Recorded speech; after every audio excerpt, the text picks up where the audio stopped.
men who moil for gold. Arctic trails have their secret tales. Make your blood run cold. Northern lights have seen queer sights, but the queerest they ever did see was the night on the marge of Lake Labarge. I cremated Sam McGee. Well, Sam McGee was from Tennessee, where the cotton blooms and blows. Why he left his home in the South to roam around the poles, God only knows. He was always cold. That land of gold seemed to hold him like a spell. He'd often say in his homely way that I'd sooner live in hell. It was a Christmas Day when we were mushing our way along the Dawson Trail. Oh, you talk of the cold. The parka's fold, it stabbed like a driven nail. If our eyes would close, then our lashes froze, and sometimes we couldn't see. It wasn't much fun. The only one to whimper was Sam McGee. Well, in that very night, as we lay packed tight, our robes beneath the snow, the dogs are fed, and the stars overhead were dancing heel and toe. He turned to me and, yeah, said he, cash in on this trip, I guess. If I do, I'm asking that you won't refuse my last request. Well, it seemed so low that I couldn't say no. Then he said with a sort of a moan, it's that cursed cold. It's got right hold till I'm chilled, clean through to the bone. And it ain't being dead that's my awful dread. It's the dicey grave that pains. So I want you to swear that foul or fair you'll cremate my last remains. A friend in need was a thing to heed, and I swore I'd not fail. And we journeyed on at the break of dawn, but God, he looked ghastly pale. He lay in the sleigh and he raved all day of his home in Tennessee. And before nightfall, the corpse was all that was left of Sam McGee. Oh, there wasn't a breath in that land of death as I hurried horror-driven, with a corpse half-hid that I couldn't get rid because of a promise I'd given. It was lashed to the sleigh and it seemed to say, you may tax your brawn and brain, but you promised true, so it's up to you to cremate my last remains.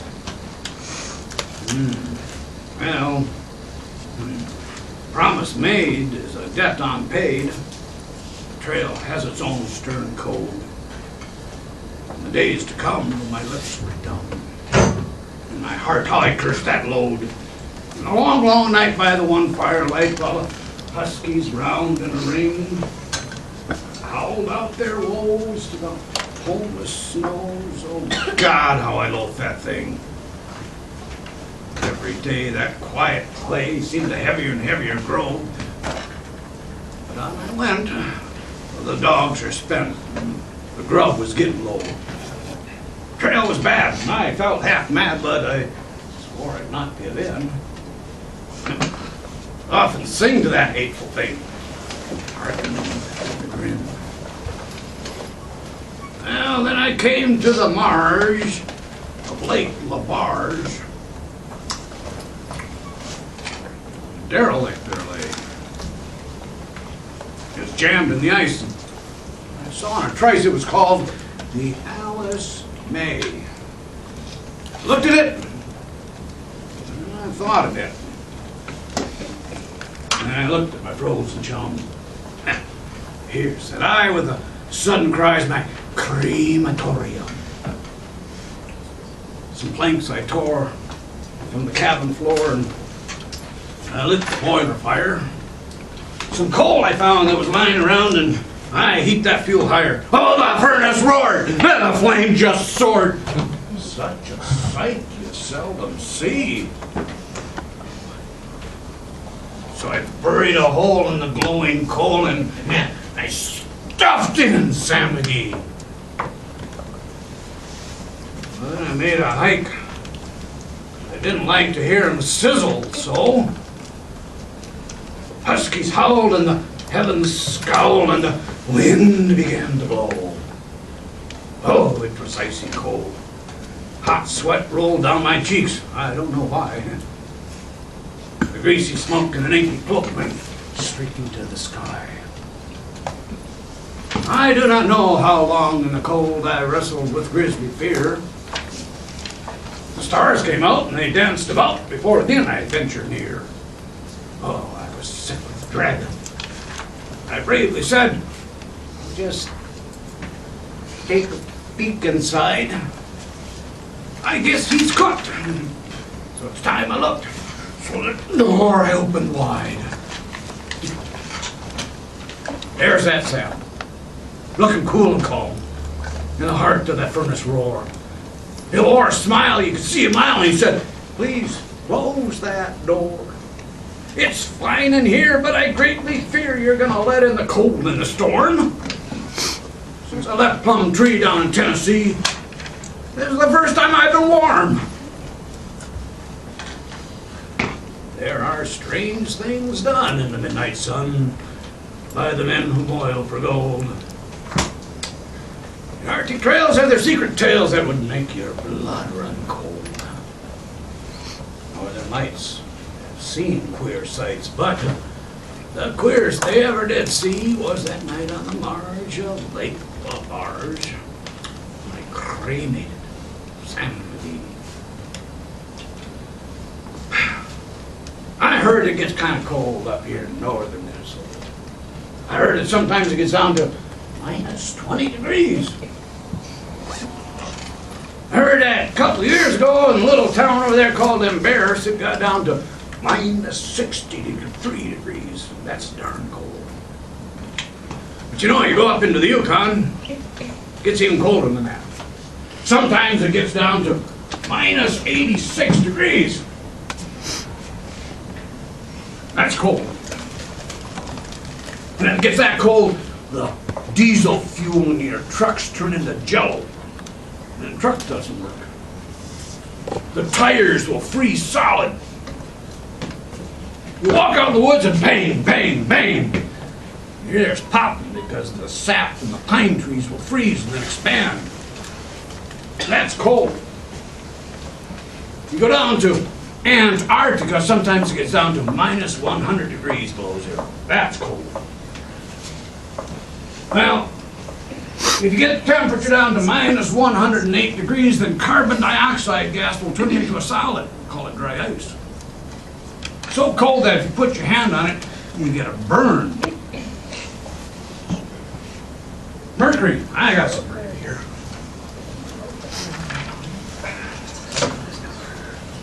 Here's some mercury. This mercury is sometimes used in thermometers. And they put this liquid mercury in a little tube, and then when the temperature gets hot and the mercury expands and it goes up the tube, you can measure the temperature and the mercury expanding. But mercury thermometers don't work real well up in the Yukon. Because mercury melts at minus 39 degrees. That's kind of an interesting temperature too. Because minus 39 degrees Celsius is also minus 39 degrees Fahrenheit. But when it's minus 39 degrees and this liquid mercury freezes, well, then it can't go up the thermometer. So you can't use mercury to measure temperatures when it's colder than minus 39. But if you really want things cold, then you got to do some special stuff. So today, I thought I'd show you a little bit of special stuff about cold. We'll take a look at some cryogenics. And to show things about cryogenics, I got a hold of some liquid nitrogen. And liquid nitrogen has a temperature of minus 320 degrees. That's on the Fahrenheit, but if it's put it in the Celsius, that's minus 196 degrees. So I got some liquid nitrogen here.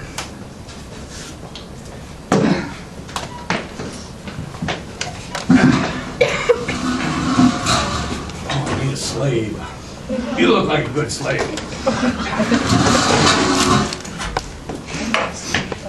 I'll hold that side. I'm gonna tip it, pour some into this thing right here. I don't want to splash it. There, hold on a second. That's more right here.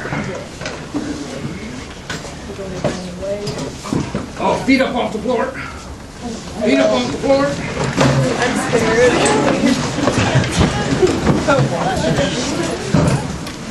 Whoa. That's some liquid nitrogen. It doesn't like to stick to the floor real well, so it goes running right across, picks up some dust bunnies. Cool, yeah. Minus 196. Okay, let me pour some in here too.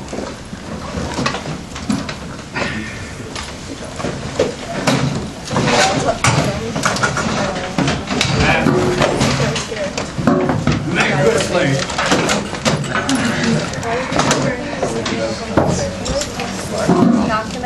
Well, I thought I'd cook up some stuff with liquid nitrogen.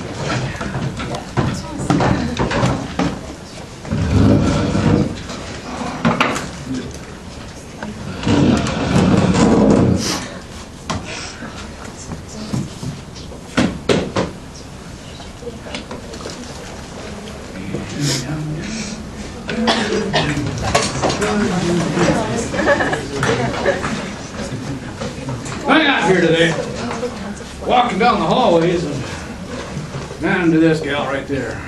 I said, I'm doing some demonstrations today, and I need some hot air. She said, well, by golly, you found just the right person. I got a whole bunch of it.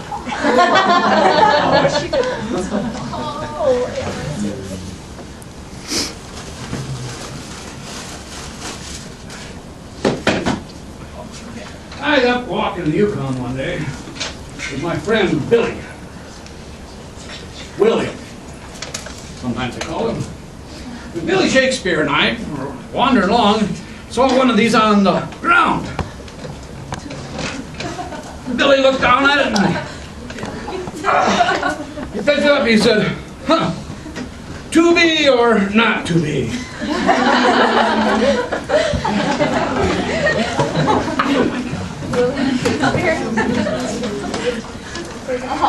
Exercise today. Oh my god. Yeah, you're right. I got these from my dentist. He used them to hold my two teeth together. He says it would help to stretch my conversation.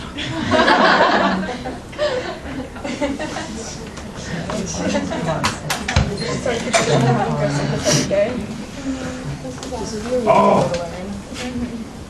You know what this stuff is? Yes. Snow. What's snow? Water. Water. I thought water's a liquid. What? I thought water's a liquid. It froze. Oh, so there's a frozen water. Yeah. Yeah, they call it what? Ice? Or ice, yeah. Yeah. This is kind of fascinating. You got to listen real closely for this stuff. Nice, Josh. You ready?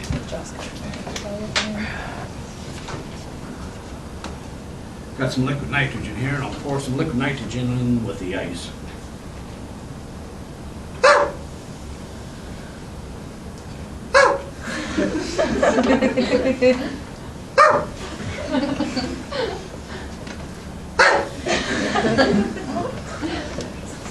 That's how you make ice cream.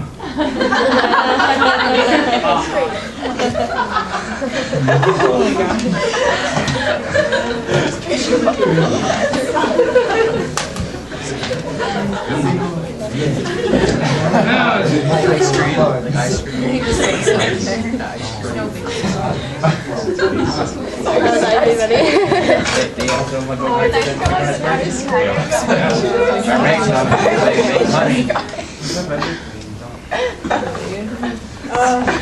Well, the teachers here tell me that you've been working real hard in preparation for the spring break, so I thought I'd come in today and we'd have a little ball.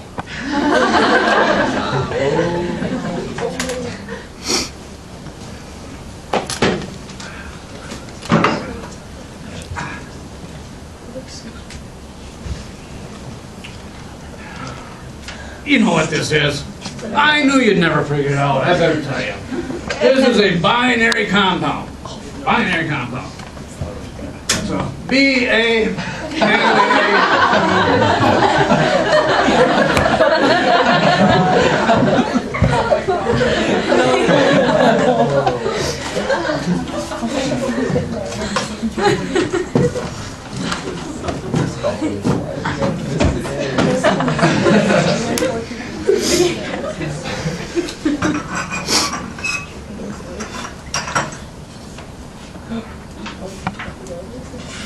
I got some water in this test tube right here.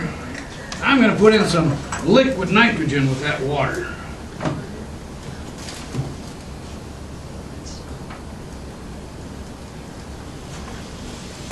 One of the interesting things you'll notice about liquid nitrogen is liquid nitrogen floats on top of the water. Because liquid nitrogen has a smaller density than water does. So the liquid nitrogen floats on top of the water.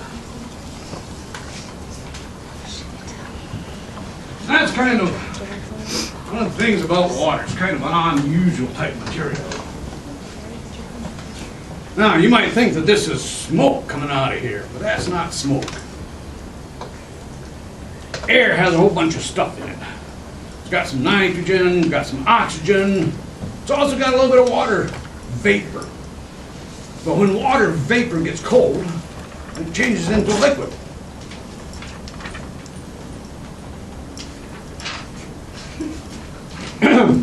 So this liquid nitrogen is making the water vapor in the air cold enough that the water vapor is changing into a liquid and making kind of a fog. So that's not smoke, that's just water vapor. Another liquid here. You recognize that liquid? Alcohol. Alcohol, yeah. Got some alcohol, put a little bit of liquid nitrogen in with some alcohol.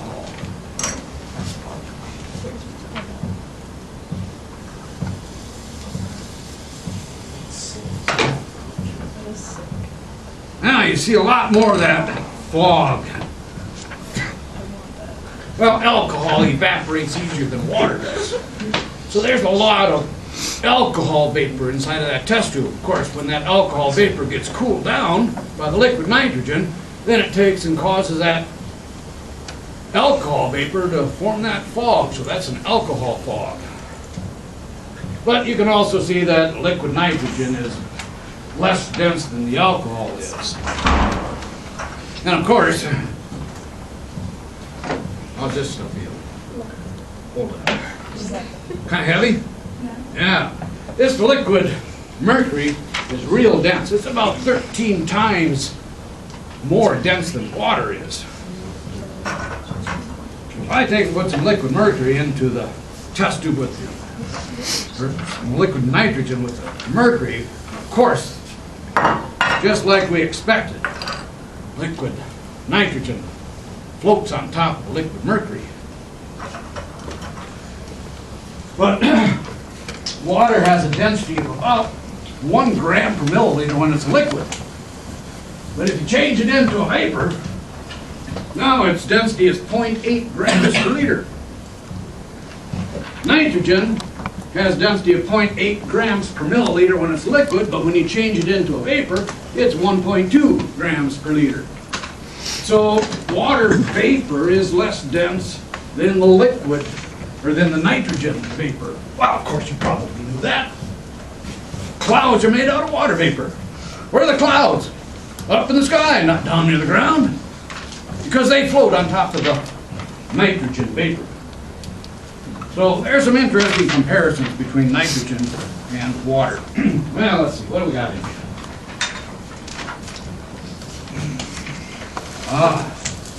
Here's that balloon. If you look up against the light, you might be able to see a little bit of liquid inside of the balloon. You see the liquid inside the balloon? Yeah, that's liquid air. Air is mostly nitrogen and oxygen. And the nitrogen and oxygen get cooled down, change into a liquid. That doesn't take up very much space. But now that nitrogen and oxygen liquid changes back into vapor and blows the balloon back up again. What happens if you pop it? If I pop it, then the liquid will run out and then change into a vapor. Oh. Here's that stretchy spring.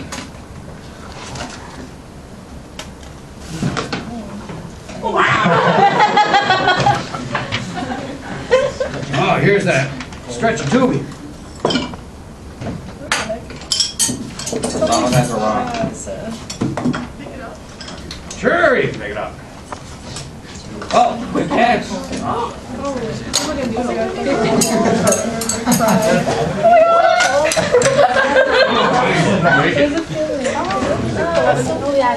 We need some of these puffy things. Okay, so I'm grabbing it here. So I want to see it. Yeah. That's so cool. Can I break it?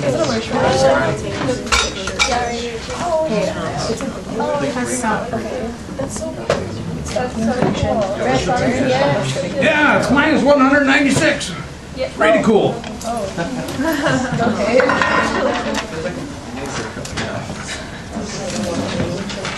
Here's that bouncy ball. Oh my god! Yeah.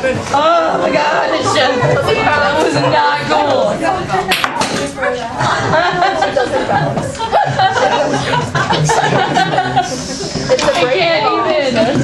Like breaking a glass in a car. Banana. Here's that binary compound. Oh. Whoa, it looks so cool. That's awesome. It's a banana split. I wonder if that's how Dairy Queen makes a good banana split. I mean, it kind of makes sense with all the questions. Not every day.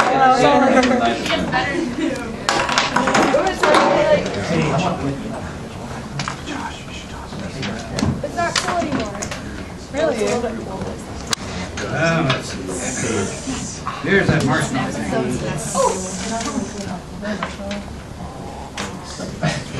I've heard that some people will even eat these marshmallow things. What, is it safe to eat right now? I want the marshmallow. Here, just put it in. Oh. Hey, You actually eat it though? can I eat it? Sure, you can eat it. Really? Hey, Yeah. oh no, I don't. Is it safe? Liquid nitrogen chips and ice cream salt. Eat it, Lynn. Is it good? It's Like very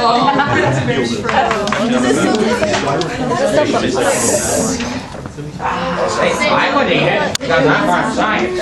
I'm used to electricity in my hand. Almost felt like that. That was yum. Are we all seriously like, why are you guys eating frozen vegetables? Why not? It's like marshmallow, but frozen. It's kind of cool. I like actually. It's like a reverse. Yeah. Water disappeared. Wonder where it went. It went in the other two. By golly. There it's coming again.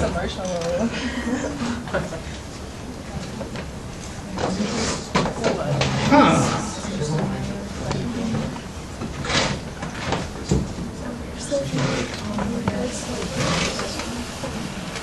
There it disappears again.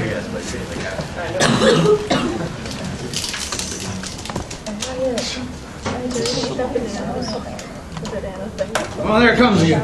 It's just like magic. I can't figure that one out.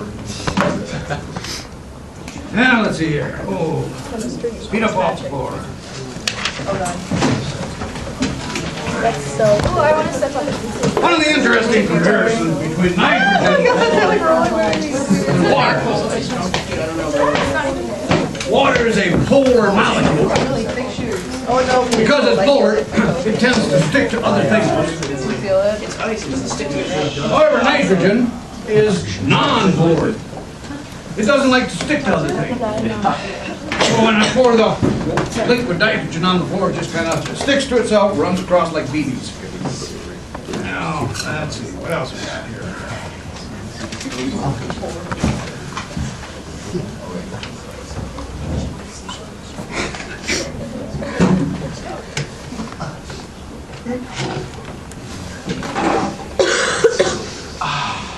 I had this banana liquid nitrogen this morning.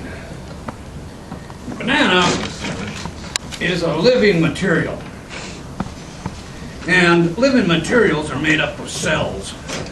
The cells are kind of like, they're kind of like sacks filled with water. And of course, you know that water freezes at 0 degrees, so when you put liquid nitrogen in with it, it causes water to freeze. And water's kind of unusual. When water freezes, it expands. So all of the cells in here, when they froze, the water expanded and broke the cell membrane. And that caused the cell to die. So when this banana thaws out, it starts to turn ripe because it's dead. And so just inside a little over 2 hours, it's starting to ripen. Another 2 hours or so, it'll be mostly black. You put your hand into this liquid nitrogen, the same kind of thing would happen. Your hand is made up of cells. And that would cause the water in the cells to freeze, and it would kill the cells, and then your hand would start to turn black. Some of you might have run into that. Go out during the winter and your fingers get cold.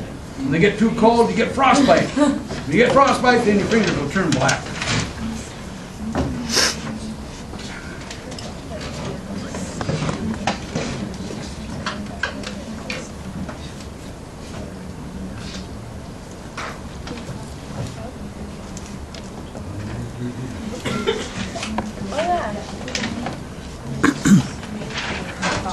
I've got a special piece of clay here.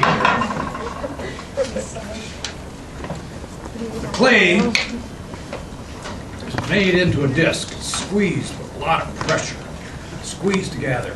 And this disc has some carbon, that's kind of why it's black. It also has some yttrium in it, has some oxygen in it, also has some boron. And when you take and put those elements together, squeeze them into a disc like that, it turns out that this becomes a superconductor. And so I'm going to take and put a little bit of liquid nitrogen in with that superconductor.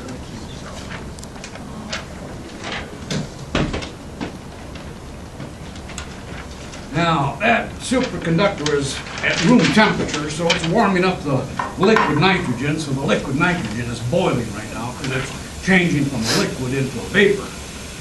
But as it makes that superconductor colder and colder, then there's less and less of the boiling. I'm going to try to get that superconductor real cold.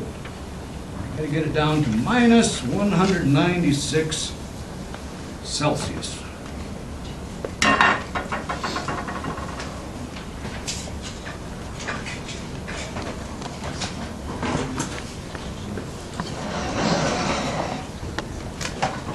Then I've got a little bitty magnet. Looks like a little cube, dice. Except that this magnet is made out of some rare earth elements, some neodymium. And it's a real powerful little magnet. It sticks to metals. That's why I have to use this plastic tweezers, because metal tweezers don't work very well. It sticks to them. But when I get that superconductor cold enough, then there's an interesting thing called the Meissner effect. The superconductor it doesn't resist magnetic fields and electric fields. And so this magnet will float right on top. And that has to get a little bit colder yet, I guess.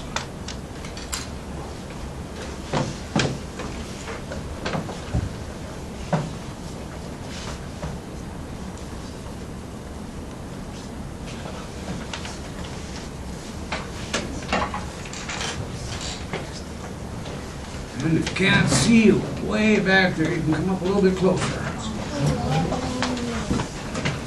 Get that magnet just to float right in midair.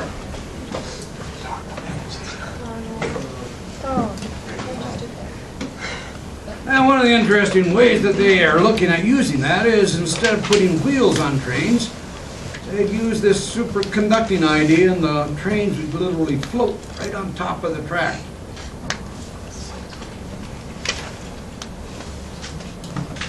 Oops.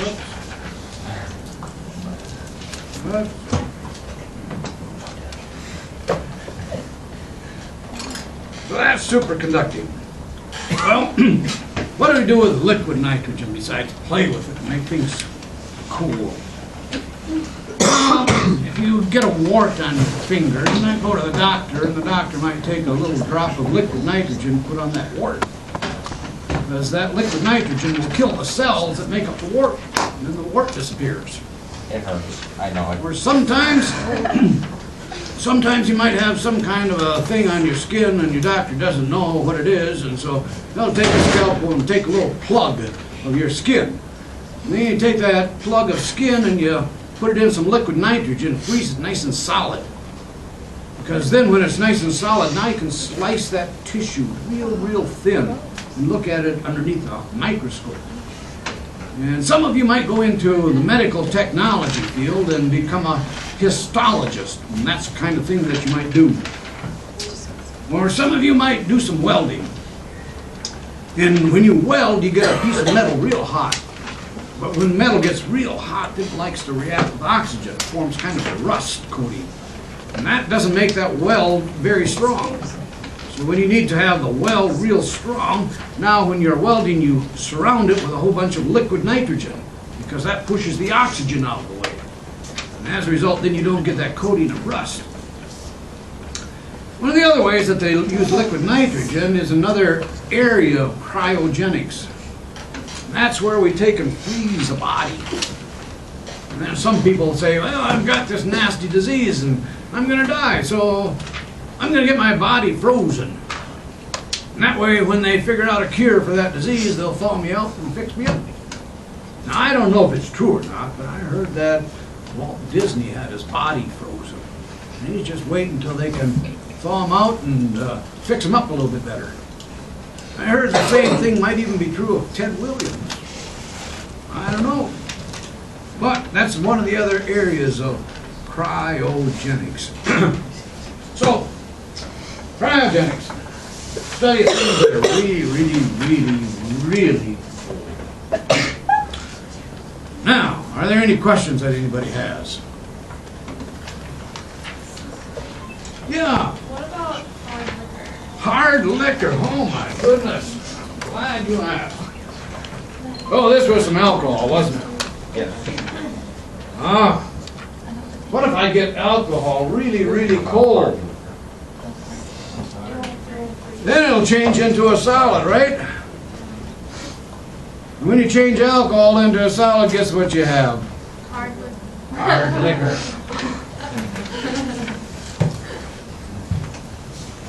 Any other questions that anybody has? Yeah. What's C2H5OH? C2H5OH. That is ethyl alcohol. Ethyl. I think that's my grandmother's sister's name. Ethyl alcohol, also called ethanol. That's the kind of alcohol that you put in things like Jack Daniels and Yukon snake bite, that sort of stuff. Any other questions? Yeah.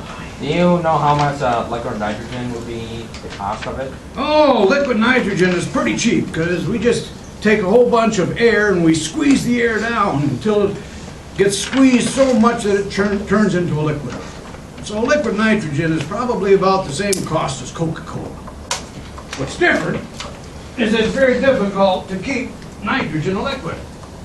So they have to put it in a special container. This container is called a Dewar's flask. And it's kind of like a very fancy, very fancy what? Thermos bottle, exactly. There's a bottle inside of this. Now, they can't screw the top on because this liquid nitrogen is always changing into a vapor. That would build up a whole bunch of pressure and then it'd explode.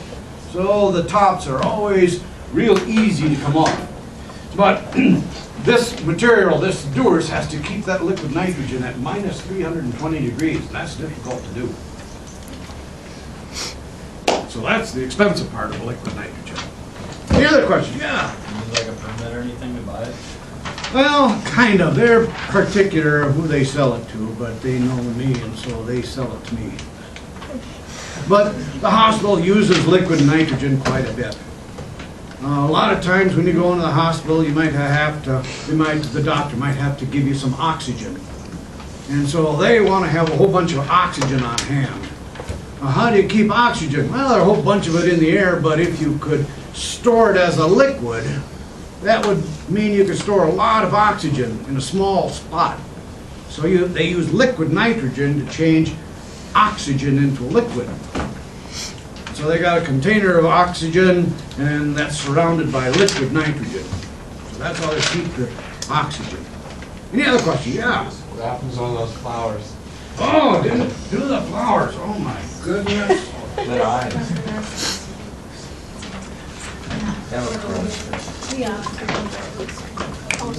Person comes hard.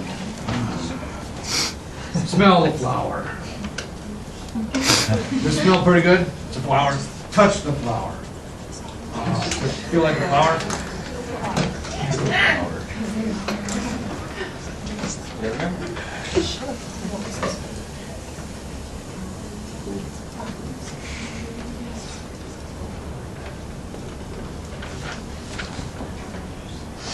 Torture kills flower. Or maybe Myhrwold is do some torture to you.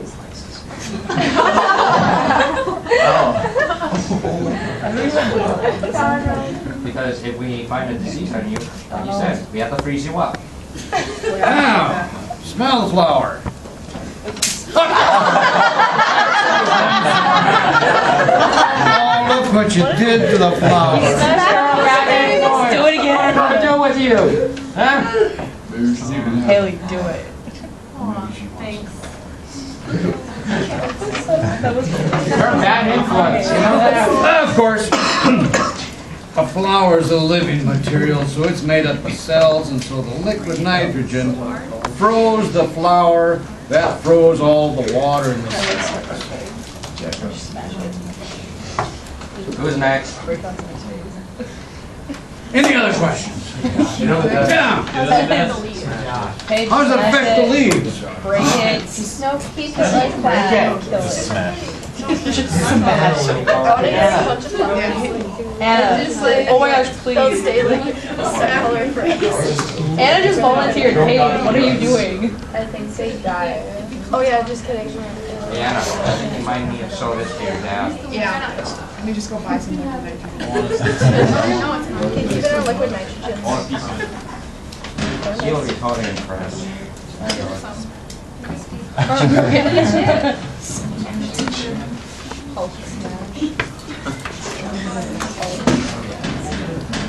Any other questions? Break it. No? Well, I thank you much for your time and attention today. I appreciate it.